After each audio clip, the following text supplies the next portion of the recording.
Data onboarding has been a time-consuming and manual process for too long. Between spreadsheet templates, writing custom scripts, and implementation services, getting data from a customer into your software takes a long time and costs a lot of money. It's a critical manual step in your customer's onboarding process, with no easy way to get it done. Until now. Flat File Concierge automatically converts, validates, and maps all of your data into the specific format you need. In just a few clicks, your data goes from messy and unorganized to validated and ready to use.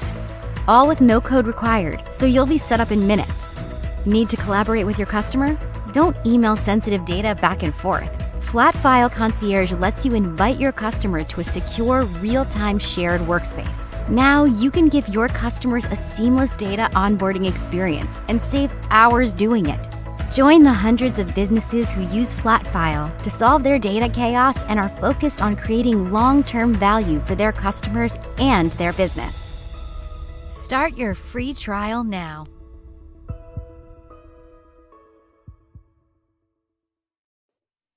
Hello and welcome back to the Customer Success Festival. I hope you're enjoying today's presentations. Just a quick reminder that you can join fellow attendees in our Slack community. Just follow the link at the top of the event website. And now, on to our next speaker.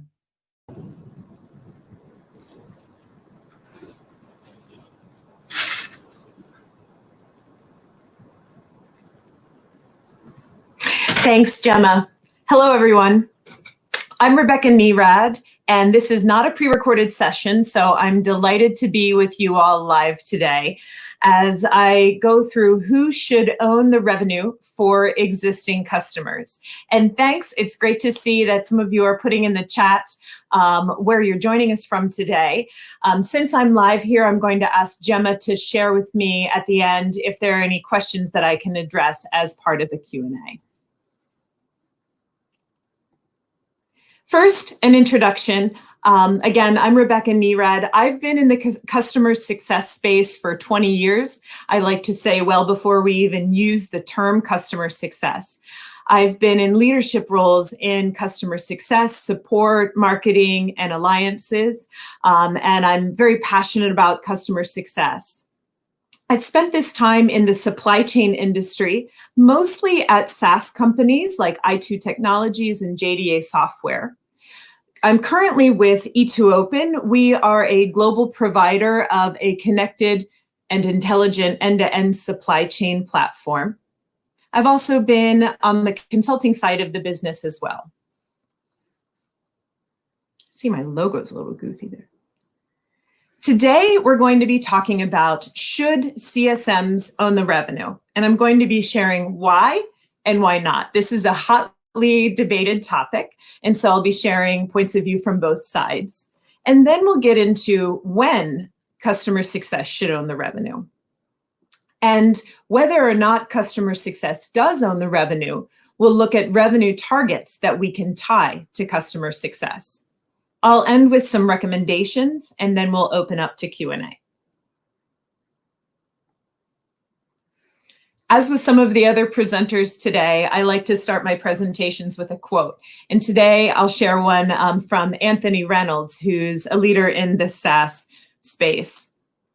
Don't disguise just another seller as a customer success manager. I love this because there's a distinct difference between sales and customer success, even though both, of course, are responsible for the relationship with the customer. And the company, of course, has the need for both of these roles. Today, when we break down who should own the revenue for existing customers, I'm primarily going to be talking about the differences between when sales owns this or when customer success does. There are a lot of ways that companies can actually break up who manages that commercial responsibility for existing. So obviously, new opportunities tend to fall into the sales organization, but for managing renewals and cross-sells and upsells, there are different models. The sales organization owns all commercial responsibilities.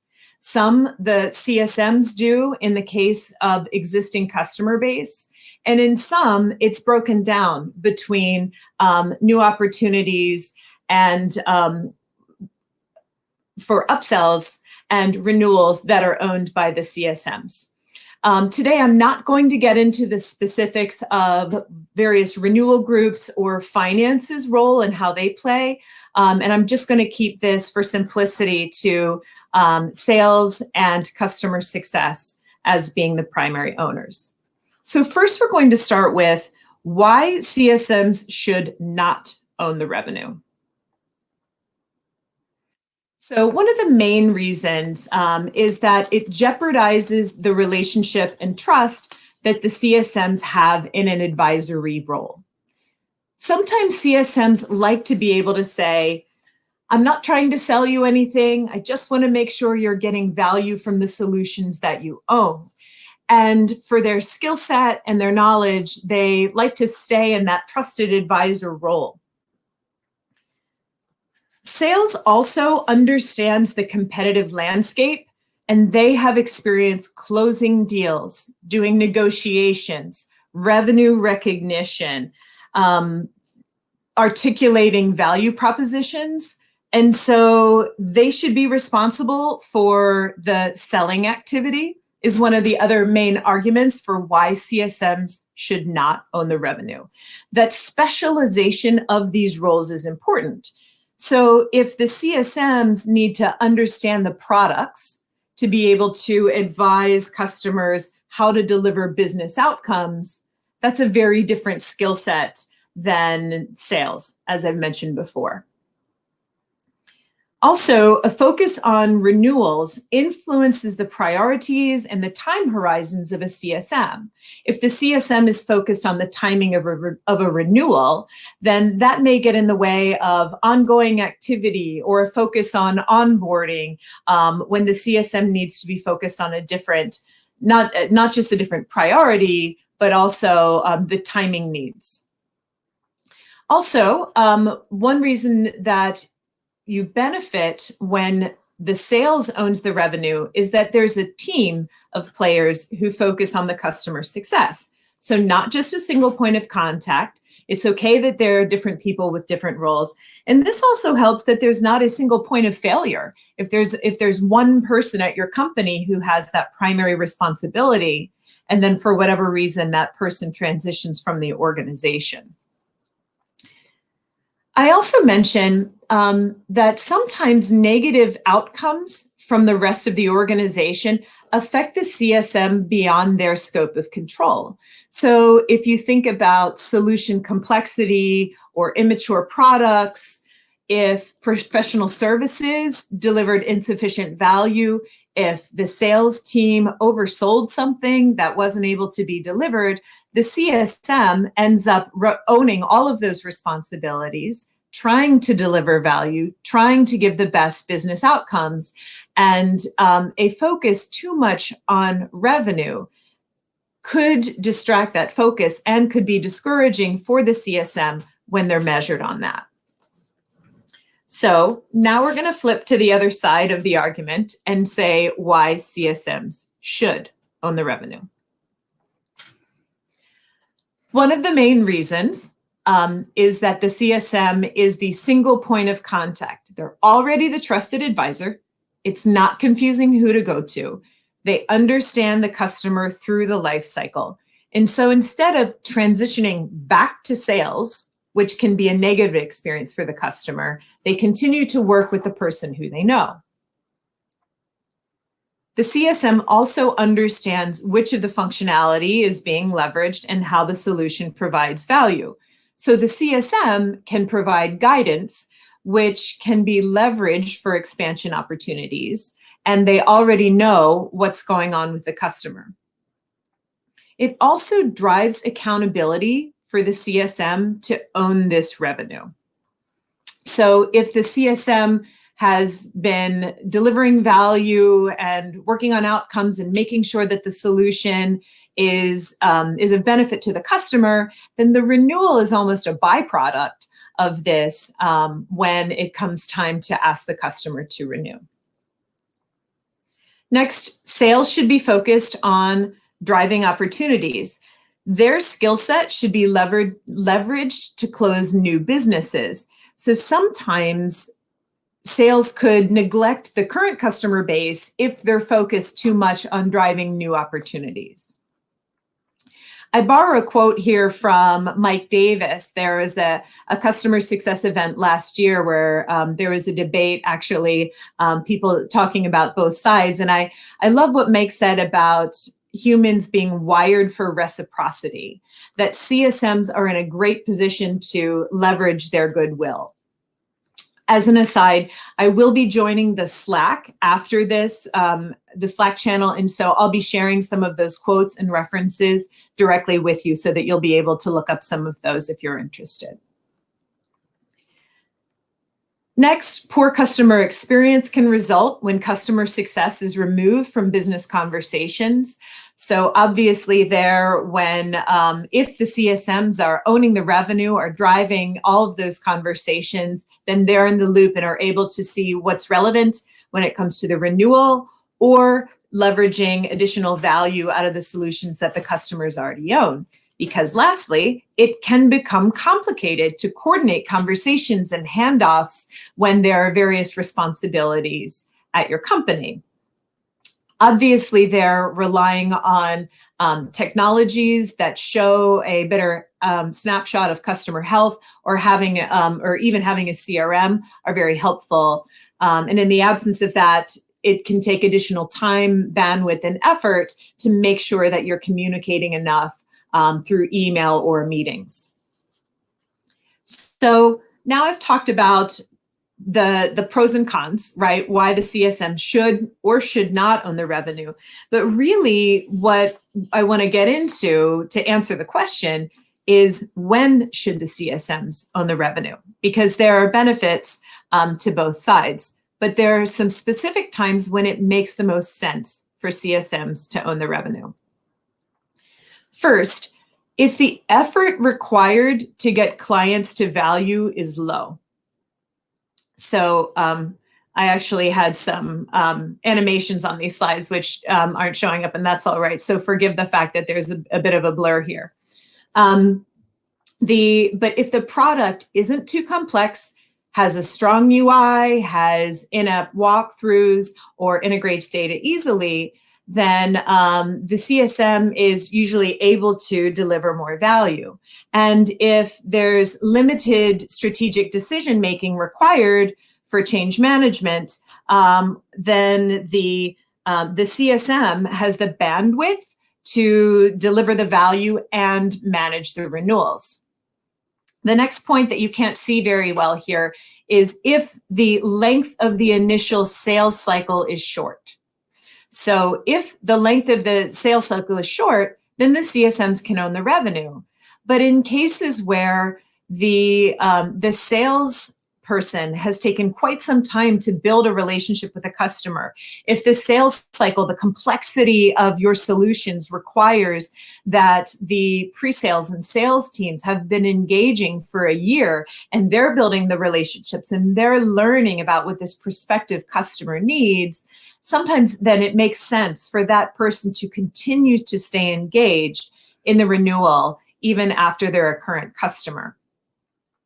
Third, if you have a pretty straightforward renewal process, that depends on a lot of your internal processes, but sometimes it doesn't add too much bandwidth on top of the CSM if that's the case. If the product and pricing model result in normal CSM activities leading to upsell, then that also is another easy way for the CSM to continue the conversation. If, for example, they're discussing increased usage, then the CSM can see through that activity instead of needing to hand it off to someone in the organization. The last major point, and Boaz has a great article out here, again, I'll include references to this, is that when drivers for the upsell come from more of the same, you're increasing the pricing maybe, or talking with the customer about higher consumption or expansion of features, then it makes sense for the CSM to see that through as an extension of their normal conversations on driving more adoption with those existing solutions. On the other hand, if upsells come from entirely new sales, if you're selling into a new division or a new product, then obviously the more work is needed with the sales team. So what if my model doesn't fit those scenarios? I wrote out the kind of the conclusion, some of my main points here in purple and white so that we could actually see. Let's face it, customer success leaders want to be responsible for the revenue. We don't want to be seen as only a cost center. It's clear that our work directly influences recurring revenue. So we like to show that we have that involvement and interaction. But contributing to the renewals and expansion does not require that CSMs own them. What we need to do is be accountable for retention, even if the renewal execution is handled by sales. And that can be part of a bonus structure without actually requiring that the CSMs own the commercial activity. So next, I'm going to get into how do we do that? We tie revenue targets to customer success. There are some different ways to do this, and I would suggest it's actually an evolution in many cases on how to go about it. So first, I'm going to reiterate, you have to focus on building strong customer relationships, on improving health, and on driving adoption. That's always going to be the CSM's primary responsibility, and that doesn't change. But next, you look at the importance of the revenue targets. First, often what happens is you create an organizational revenue performance goal for the company or maybe for your business unit. And that may be net ARR growth or revenue versus plan for a particular business unit. Some companies choose to keep these team-based metrics in place. Often what happens, though, is that companies evolve to link churn reduction to individual CSMs for their assigned accounts. And these measurements can be done in different ways with gross customer retention, with net churn. Do you factor in upsells and expansion? Are you focusing more on churn? I do encourage you to consider where churn risk can be predicted. Consider what you can forecast in advance versus the actuals, and having the CSM play a role in that, whether or not they're compensated directly for the sale.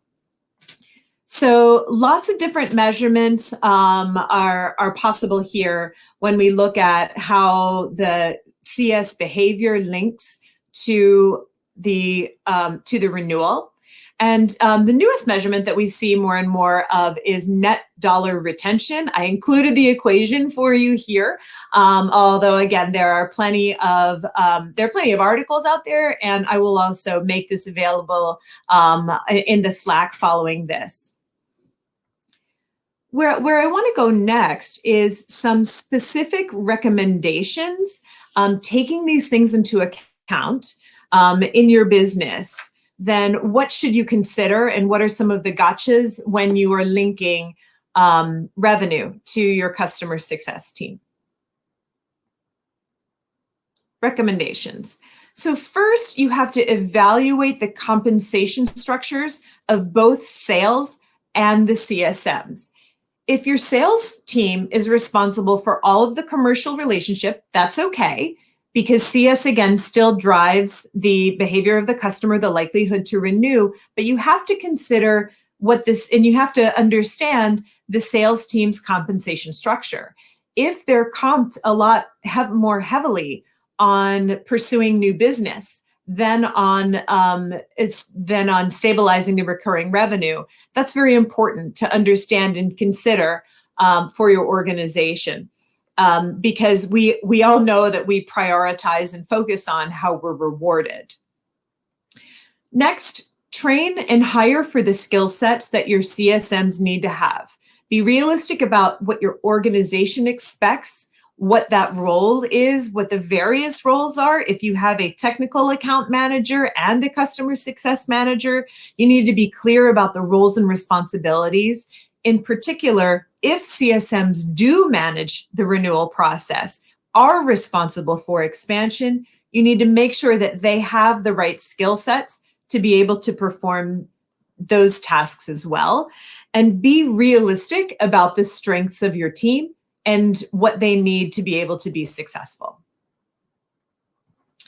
The next, I'm a firm believer that CSM should not be assigned quotas, that we can reward expansion with spiffs, that you can have that type of a reward for a cross-sell or upsell, and you can do it within ranges that a certain reward would be if for a certain threshold of ARR, a certain reward is added, for their bonus, but not the idea of being required. Be very sensitive before assigning a quota. Another important piece is to consider where CSMs would be competing against one another for customer assignments. First, this would happen with opportunities. If a lot of their rewards have to do with cross-sell, upsell, look, some customers are obviously going to continue coming back to the well, as we say, coming back and wanting to grow and wanting to do more, and they're very positive. And hopefully there are so many of those that's the type of account that a lot of your CSMs are serving. But we also have some difficult customers where we need to make sure we balance those across the CSMs, because it can be discouraging if one CSM has a number of frustrated customers, they're spending their time focusing on that and don't feel they have the opportunity for cross-sell and upsell. Similarly, if you have a newer solution or something that's very complex in your product portfolio, consider the CSMs who serve those customers and the difficulty that they would have as compared to CSMs in another maybe more stable or easier to expand business model. Consider how you assign what those accounts are or what rewards you would put in place for those team members. Next, limit CSM ownership to upsell lead generation, to pipeline, not to close deals, because it can't be the responsibility of the CSM whether or not sales actually closes the deal. They can only, ideally, deliver the pipeline of opportunities. On a related note, make sure to clarify the lead tracking process to remove competition with other teams. This sounds straightforward, but I've seen it happen where if inside sales is rewarded for certain activity, and then maybe you have a CSM who's also generating, make sure that it's clear across the organization, not just what you're building in customer success, that there aren't any conflicts when it comes to how opportunities are generated and passed along to sales. I have to pop in a reminder that performing NPS and CSAT, engaging with your existing customers, and also gathering feedback from those who are no longer going to be staying with your company is valuable feedback. Make the relationship part of that. You're not asking them who should be responsible for the revenue, but don't be afraid of asking questions and engaging to understand how the engagement model is working for your customers. And finally, allow for exceptions outside of the CSM's control. If, for example, a CSM is assigned to an account that had a merger or acquisition, if there were two companies who own your solution and now one of them is churning, that's outside of the CSM's purview. That's something entirely that happened to the business, even if the CSM was doing a great job delivering value. So make sure when you're doing these measurements that you consider where the CSM had influence or where something was totally out of their control. So with that, I move to my last slide. Thank you. I include my LinkedIn information here. I encourage you to reach out, connect with me on LinkedIn. I also manage a customer success group on LinkedIn. We have over 20,000 members. That can be a really useful source for what's going on in customer success, including job postings. And And we're a pretty quiet community on Twitter in customer success. It's not like some of the other businesses out there, but for those of you who are on Twitter, I encourage you, get out there, follow each other so that we can, continue the dialogue outside of great events like this. With that, Gemma, I'm done with my slides. And I want to thank you for including me here. I'd love to take some questions from the group. As I mentioned, I've seen a lot of activity in the chat, but haven't yet had the chance to focus here on some of the questions.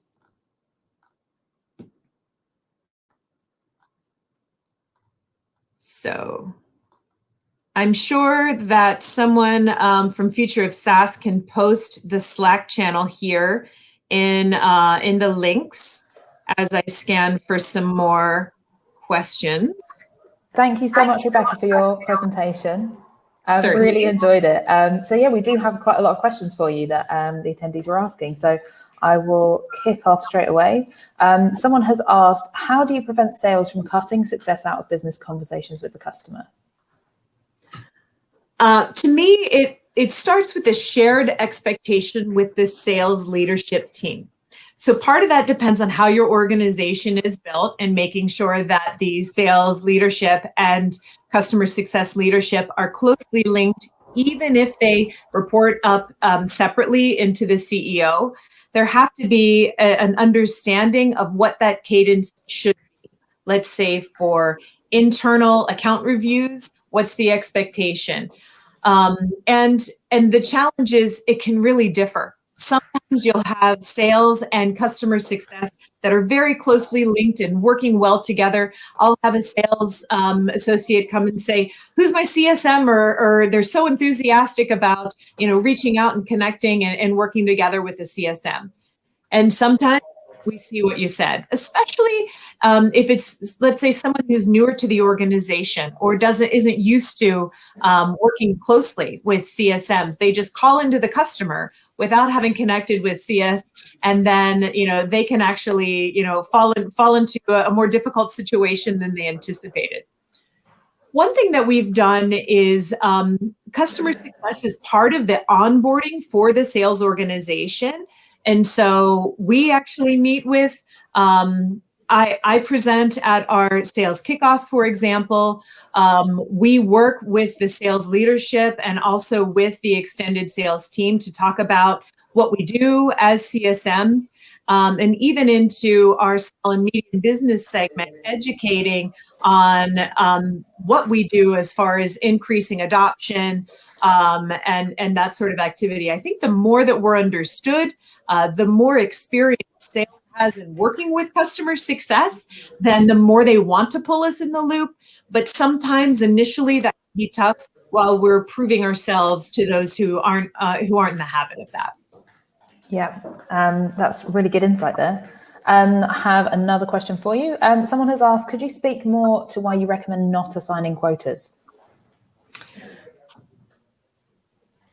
I think there are exceptions depending on how your solution growth is developed and what your business plans are.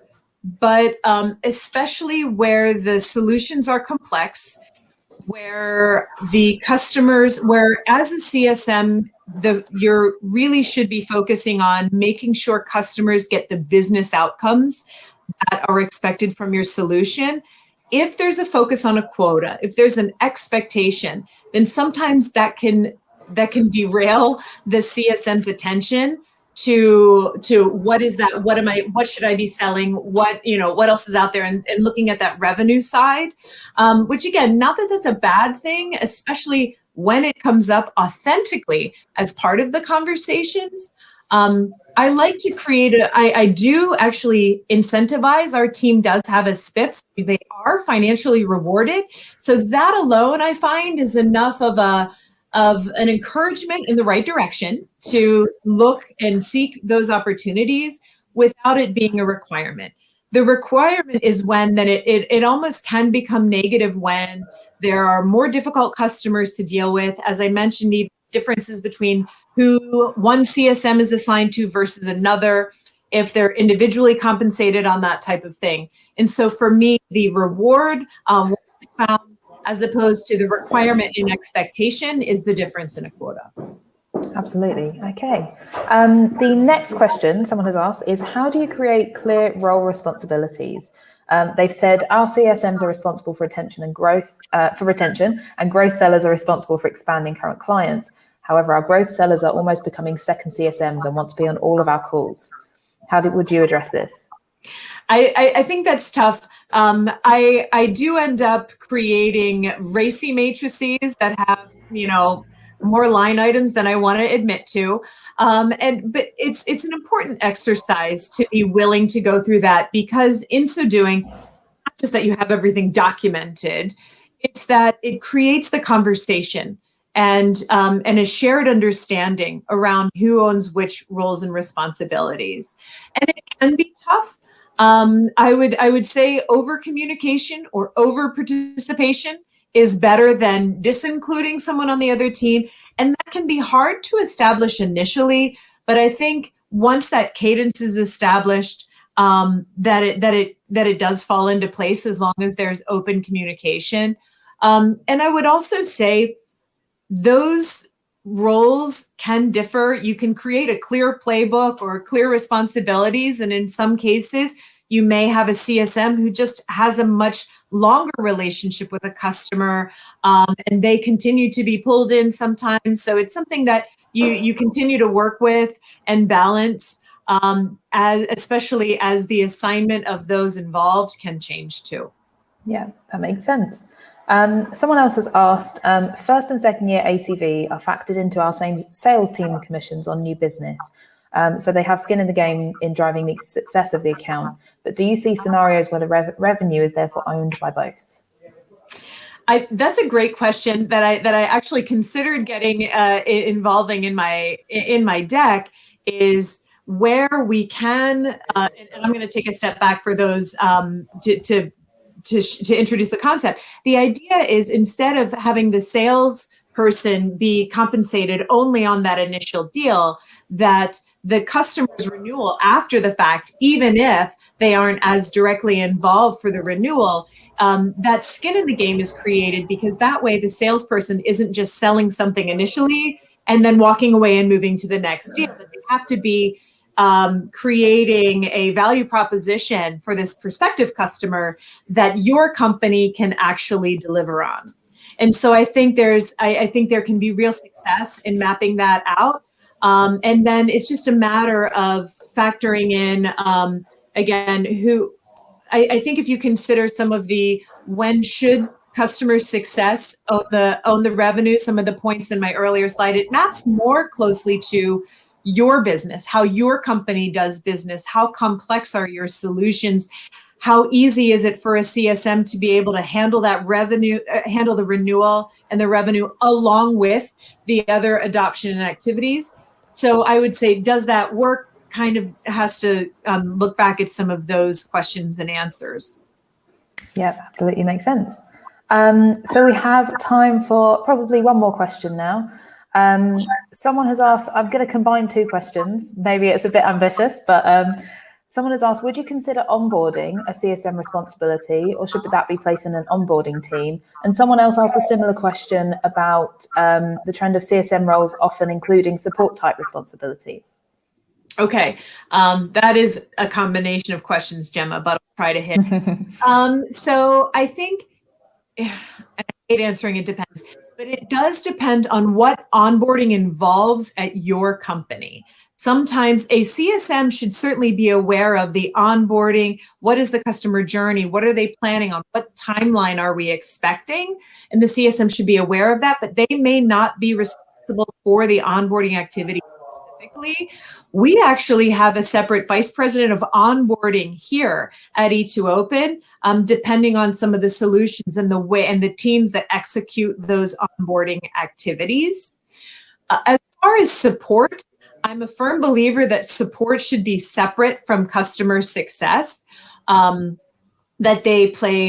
those teams play very different roles, even though you're closely working together, even though we feel like present ourselves to a very similar team. when working with our customers, that support, even when trying to be more proactive and trying to be more monitoring, often is reactive. It's dealing with tickets. It's looking at SLA and operational activity. It's quite simply different behavior than looking at that ongoing value, looking at the business outcomes, which is a CSM's focus. Great, thank you for clarifying. And thank you so much for your presentation, for answering all these questions, and for joining us for the festival today. Thanks for having me. Thanks.